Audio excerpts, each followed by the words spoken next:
ਅਗਲੀਆਂ ਖਬਰਾਂ ਵੱਲ ਚੱਲੀਏ। ਕਹਿੰਦੇ ਭਈ ਅਮਰੀਕਾ ਦੇ ਵਿੱਚ ਜਿਹੜੇ ਰਿਚ ਹੈਗੇ ਆ ਲੋਕ, ਉਹ ਸੈਕੰਡ ਪਾਸਪੋਰਟ ਦੀ ਜਿਹੜੀ ਕੋਸ਼ਿਸ਼ ਆ ਉਹ ਕਰ ਰਹੇ ਵੀ ਹੋਰ ਕਿਸੇ ਮੁਲਕ ਦੀ ਜਿਹੜੀ ਸਿਟੀਜ਼ਨ ਆ ਉਹ ਲੈ ਲਈ ਜਾਵੇ। ਹਾਈ ਪ੍ਰੋਫਾਈਲ ਐਗਜ਼ਾਮਪਲਸ ਜਿਸ ਤਰ੍ਹਾਂ ਆਈਆਂ ਹੈਗੀਆਂ, ਜਿਨ੍ਹਾਂ ਦੇ ਵਿੱਚ ਬਿਲੀਅਨੀਅਰ ਇਨਵੈਸਟਰ ਜਿਹੜਾ ਟੈਕ ਦਾ ਹੈਗਾ ਆ ਪੀਟਰ ਥੀਲ, ਉਹਨਾਂ ਨੇ ਨਿਊਜ਼ੀਲੈਂਡ ਦੀ ਸੈਕੰਡ ਸਿਟੀਜ਼ਨਸ਼ਿਪ ਲੈ ਲਈ ਹੈਗੀ ਆ। ਗੂਗਲ ਦਾ ਸਾਬਕਾ ਸੀਈਓ ਐਰਿਕ ਸ਼ਮਿਡ, ਉਸਨੇ ਸਾਈਪ੍ਰਸ ਦੀ ਜਿਹੜੀ ਸਿਟੀਜ਼ਨਸ਼ਿਪ ਲੈ ਲਈ ਆ। ਬਹੁਤ ਸਾਰੇ ਜਿਹੜੇ ਟੌਪ ਡੈਸਟੀਨੇਸ਼ਨਸ ਹੈਗੇ ਆ ਸਪਲੀਮੈਂਟ ਪਾਸਪੋਰਟ ਦੇ ਲਈ, ਅਮਰੀਕਨਸ ਦੇ ਲਈ, ਉਹ ਪੁਰਤਗਾਲ ਆ, ਮਾਲਟਾ, ਗ੍ਰੀਸ, ਇਟਲੀ। ਇਹ ਹੈਲਨੇ ਤੇ ਪਾਰਟਨਰਸ ਇੱਕ ਆਰਗੇਨਾਈਜੇਸ਼ਨ ਆ, ਕੰਪਨੀ ਆ, ਉਹਨਾਂ ਨੇ ਇਹ ਦੱਸਿਆ ਹੈਗਾ। ਕਾਰਨ ਉਹਨਾਂ ਨੇ ਇਹ ਦੱਸਿਆ ਹੈ ਵੀ ਫਾਈਨੈਂਸ਼ੀਅਲ ਰਿਸਕ ਨੂੰ ਲੈ ਕੇ, ਇਨਸਟੇਬਿਲਿਟੀ ਨੂੰ ਲੈ ਕੇ, ਜੋ ਪਾਸਪੋਰਟ ਪੋਰਟਫੋਲੀਓਜ਼ ਹੁਣ ਵਧਾ ਰਹੇ। ਕਈ ਤਾਂ ਕਹਿੰਦੇ ਸੈਕੰਡ, ਈਵਨ ਥਰਡ ਤੇ ਫੋਰਥ ਸਿਟੀਜ਼ਨਸ਼ਿਪ ਵੀ ਜਿਹੜੇ ਆ ਉਹ ਲੈ ਰਹੇ ਹੈਗੇ ਆ ਵੀ ਇਨ ਕੇਸ ਸਾਨੂੰ ਇੱਥੋਂ ਹੋਰ ਕਿਸੇ ਮੁਲਕ ਦੇ ਵਿੱਚ ਜਾਣਾ ਹੋਇਆ ਤੇ ਅਸੀਂ ਉੱਥੇ ਜਾ ਕੇ ਰਹਿ ਸਕਦੇ ਹੈਗੇ ਆ। ਸੋ ਨਿਊਜ਼ੀਲੈਂਡ ਦੇ ਵਿੱਚ ਸਾਬਕਾ ਗੂਗਲ ਦੇ ਸੀਈਓ ਐਰਿਕ ਸ਼ਮਿਡ, ਉਹਨਾਂ ਨੇ ਉੱਥੇ ਜਿਹੜੇ ਮੂਵ ਹੋ ਗਏ, ਉਹਨਾਂ ਨੇ ਪਾਸਪੋਰਟ ਲੈ ਲਿਆ ਵੀ ਉੱਥੇ ਵੀ ਰਹਿ ਸਕਦੇ ਹੈਗੇ ਆ। ਬਹੁਤ ਸਾਰੇ ਜਿਹੜੇ ਯੂਰਪ ਦੇ ਮੁਲਕ ਆ, ਉੱਥੇ ਤੁਸੀਂ ਇਨਵੈਸਟ ਕਰਕੇ ਜਿਹੜੀ ਸਿਟੀਜ਼ਨਸ਼ਿਪ ਲੈ ਸਕਦੇ ਹੈਗੇ ਆ। ਜਿੱਦਾਂ ਕਹਿੰਦੇ ਮਾਲਟਾ ਆ, ਉਹਨਾਂ ਦੇ ਗੋਲਡਨ ਵੀਜ਼ਾ ਕਰਕੇ ਆ 3 ਲੱਖ ਯੂਰੋਜ਼ ਬਣਦਾ ਹੈਗਾ ਜੇ ਰੀਅਲ ਸਟੇਟ 'ਚ ਇਨਵੈਸਟ ਕਰਦੇ ਆ, ਤੇ ਬਹੁਤ ਅਮਰੀਕਨਸ ਦੇ ਲਈ ਉਹ ਪੋਪੂਲਰ ਹੈਗਾ ਆ। ਤੇ ਉਹਦੇ ਨਾਲ ਪੂਰੇ ਯੂਰਪ ਦੇ ਵਿੱਚ ਤੁਸੀਂ ਸਿਟੀਜ਼ਨ ਬਣ ਜਾਂਦੇ ਆ ਜੇ ਇੱਕ ਮੁਲਕ ਦੇ ਬਣਦੇ ਆ, ਤੇ ਜਿੱਥੇ ਮਰਜ਼ੀ ਤੁਸੀਂ ਰਹਿ ਸਕਦੇ ਆ, ਜਿੱਥੇ ਮਰਜ਼ੀ ਤੁਹਾਡੇ ਜਿਹੜੇ ਨਿਆਣੇ ਆ ਯੂਰਪ ਦੇ ਸਾਰੇ ਮੁਲਕਾਂ ਦੇ ਵਿੱਚ ਉੱਥੇ ਪੜ੍ਹ ਸਕਦੇ ਹੈਗੇ।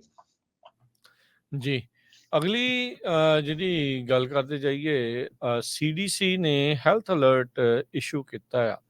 ਇੱਕ ਹੋਰ ਇਨਸਾਨ ਬਰਡ ਫਲੂ ਦੇ ਲਈ ਪੋਜ਼ਿਟਿਵ ਪਾਇਆ ਗਿਆ ਆ। US ਦੇ ਵਿੱਚ ਇਹ ਹੁਣ ਦੂਸਰਾ ਕੇਸ ਸਾਹਮਣੇ ਆਇਆ ਆ। ਪਿਛਲੇ ਵੀਕ ਦੇ ਵਿੱਚ ਪਹਿਲਾ ਕੇਸ ਟੈਕਸਸ ਦੇ ਵਿੱਚ ਸਾਹਮਣੇ ਆਇਆ ਸੀ, ਜਿੱਥੇ ਇੱਕ ਫਾਰਮ ਵਰਕਰ ਜੋ ਕਿ ਕਮਰਸ਼ੀਅਲ ਡੇਅਰੀ ਫਾਰਮ 'ਚ ਉੱਥੇ ਕੰਮ ਕਰਦਾ ਸੀ, ਉਹ ਪੋਜ਼ਿਟਿਵ ਪਾਇਆ ਗਿਆ ਸੀ। ਤੇ ਹੁਣ ਜਿਹੜਾ ਦੂਸਰਾ ਬੰਦਾ ਆ US ਦੇ ਵਿੱਚ, ਉਹ ਵੀ ਪੋਜ਼ਿਟਿਵ ਪਾਇਆ ਗਿਆ ਆ।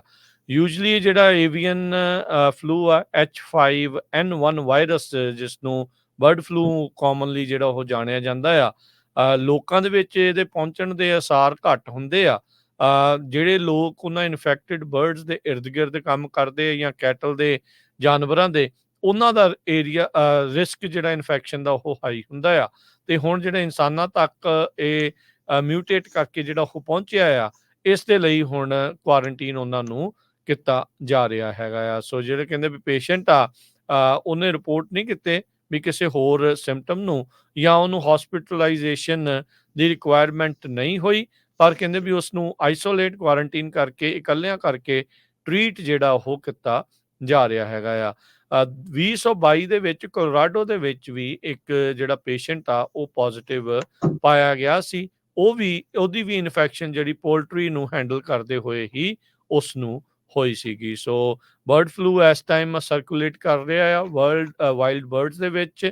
ਉਹਦੇ ਨਾਲ ਕਹਿੰਦੇ ਵੀ ਜਿਹੜਾ ਪੋਲਟਰੀ ਜਾਂ ਬੈਕਯਾਰਡ ਫਲੌਕਸ ਆ ਜਿਨ੍ਹਾਂ ਦੇ, ਉਹਨਾਂ ਨੂੰ ਕਾਫੀ ਜ਼ਿਆਦਾ ਨੁਕਸਾਨ ਪਹੁੰਚ ਰਿਹਾ ਆ। ਟੈਕਸਸ, ਕੈਂਸਸ, ਮਿਸ਼ੀਗਨ ਤੇ ਨਿਊ ਮੈਕਸੀਕੋ, ਇਹਨਾਂ ਇਲਾਕਿਆਂ ਦੇ ਵਿੱਚ ਜਿਹੜੇ ਚਿਕਨ ਤੇ ਕੈਟਲ ਆ, ਉਹ ਇਸ ਦੇ ਕਰਕੇ ਪ੍ਰਭਾਵਿਤ ਹੋਏ ਆ।